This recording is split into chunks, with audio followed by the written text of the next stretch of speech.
Hello and welcome to this holiday which is called the Feast of the Tabernacles. Let me explain and start giving you more information all about it. Love you guys. It's a Torah command Jewish holiday celebrated for 7 days. We are still celebrating it. It's beginning on the 15th day of the month of September and October. It's one of the 3 pilgrimage festivals on which the Israelites were commanded to make a pilgrim to the temple in Jerusalem. Biblically, an autumn harvest festival and a commemorance of the Exodus from Egypt. This holiday is known as Sukkot. Its modern observance is characterized by festival meals in the hut. It's known in the hut in English. You can call it a hut or a sukkah. A temporary wood covered hut, which is mentioned in the book of Exodus, is agriculture and nature festival of ingathering at the year's end.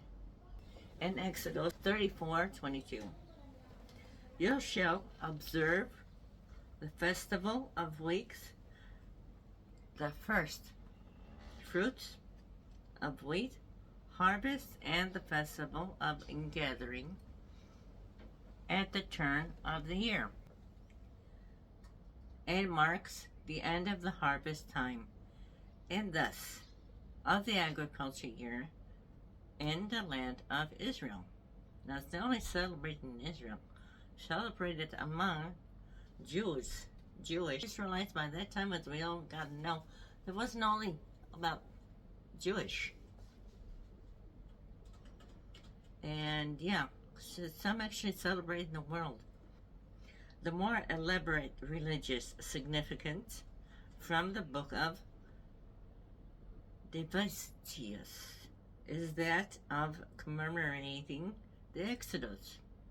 Do you remember that story that I told you?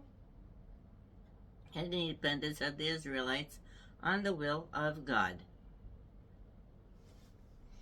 It's Leviticus 23:42 to 43. You shall live in booths for 7 days. All that are citizens in Israel, like I said, not only, shall live in booths, so that your generation may know that I made the people of Israel live in the booths when I brought them out of the land of Egypt. I am the Lord your God.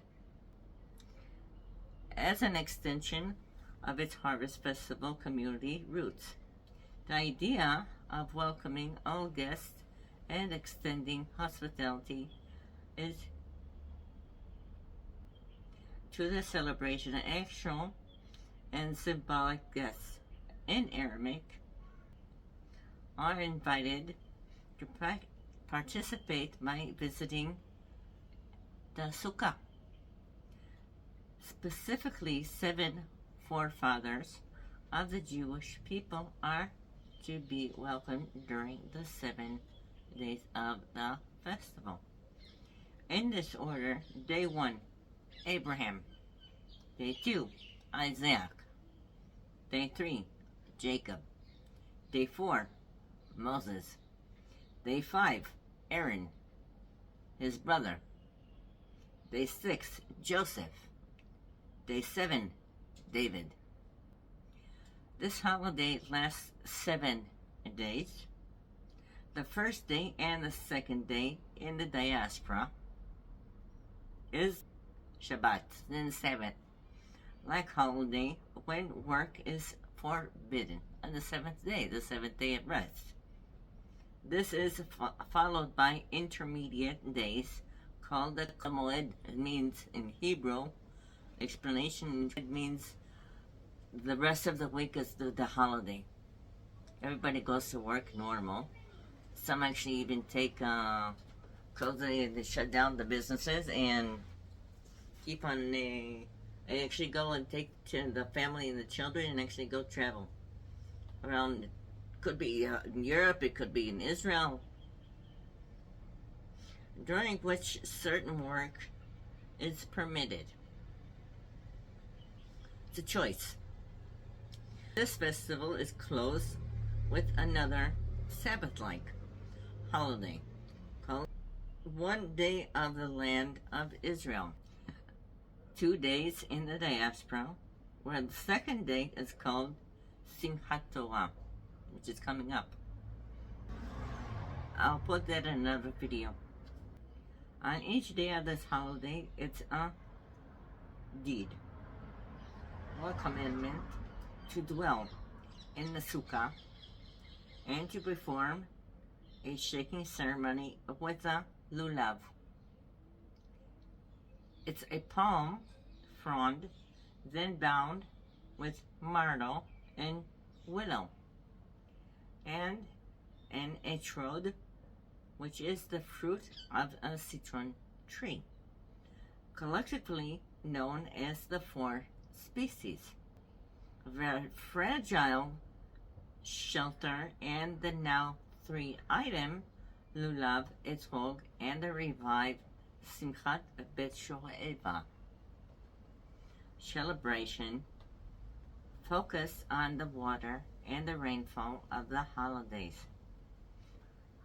Harvest festival roots draw attention to the people's independence on the natural environment,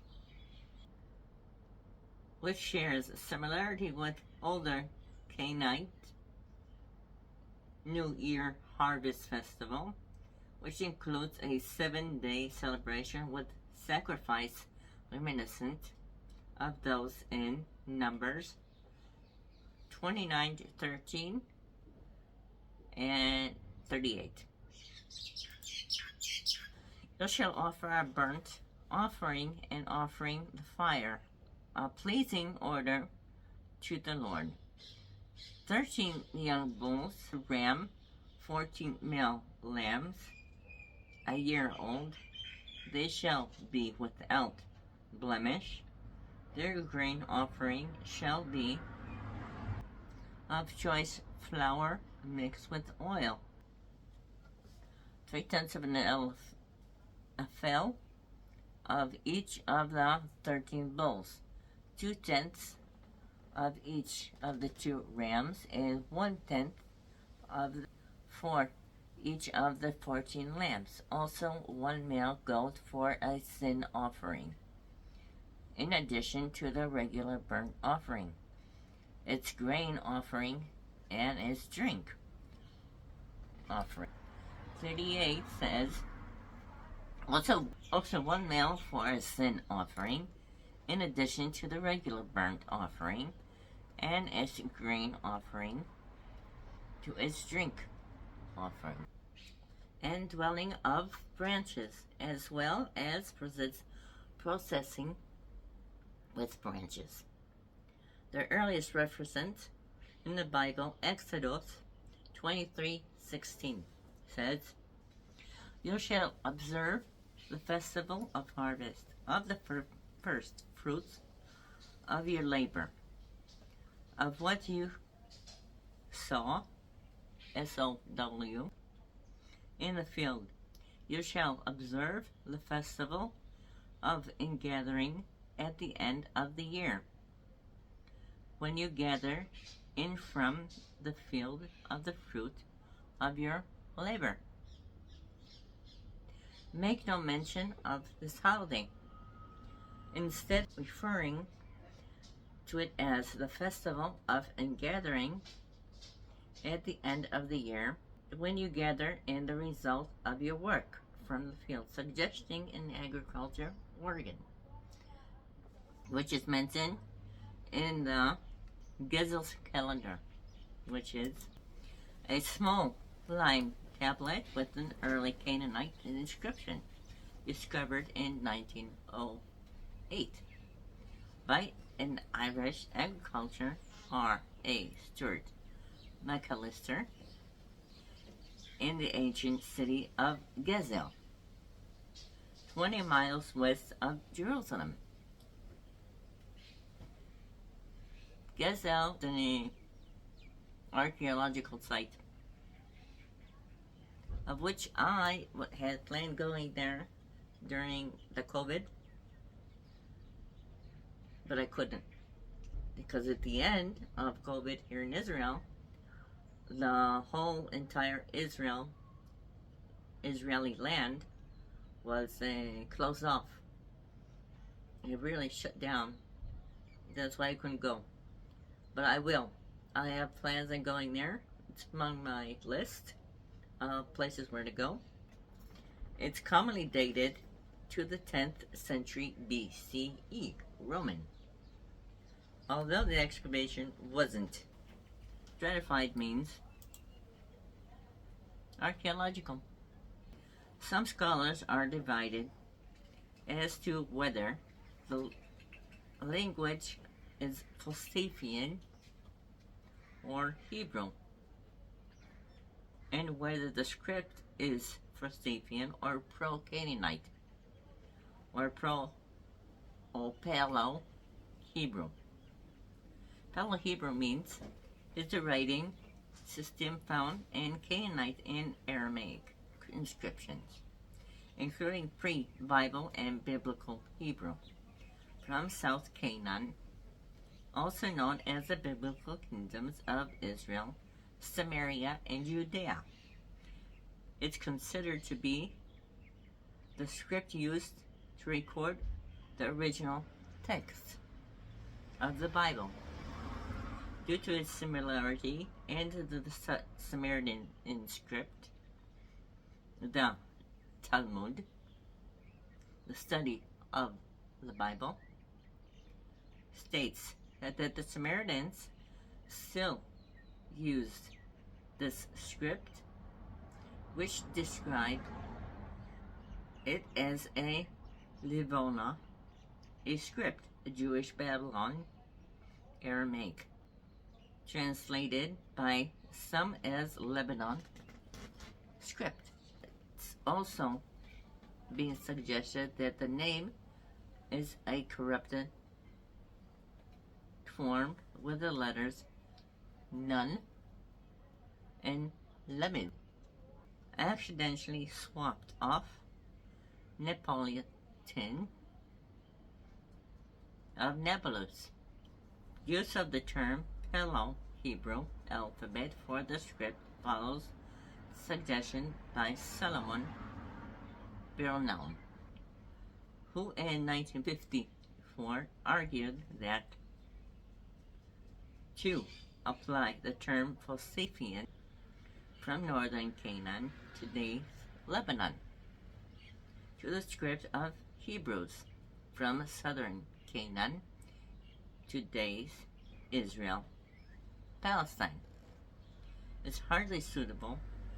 The Paleo-Hebrew and the Philistine alphabets are two slight regional variants of the same script.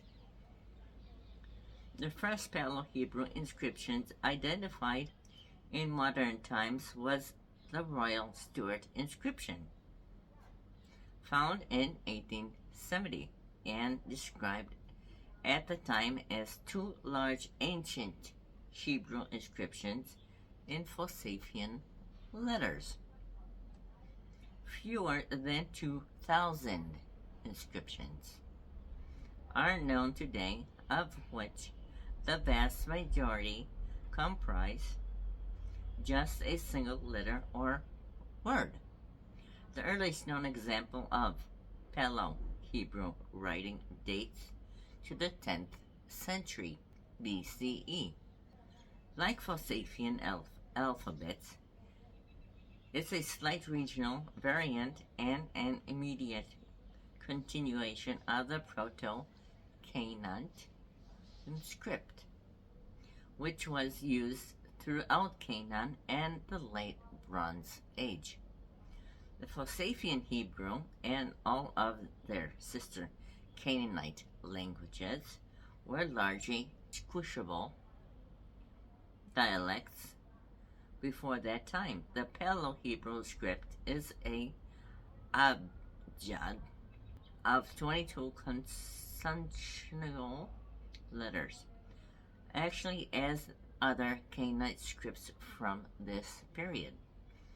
By the 5th century BCE, among Judeans, the alphabet had been mostly replaced by the Aramaic alphabet. Jesus spoke this language, and he is also from Judea. He originally came from the Galilee. The alphabet had been mostly replaced by the Aramaic alphabet, and is used officially by the Ahmadi Empire. The square variant, known simply as the Hebrew alphabet, evolved directly out of this about 3rd century BCE, although some letters' shape didn't become standard until the 1st century CE. By contrast, the Sumerian script is an immediate continuation of the Proto-Hebrew script without intermediate non-Israelite evolution stages. There is also continued to use this language script in the Jewish religious context down to the 1st century BCE, notably in the Paleo-Hebrew Leviticus scroll found in the Dead Sea Scrolls. I would highly recommend it there. Very interesting place to go. But it's a very interesting place.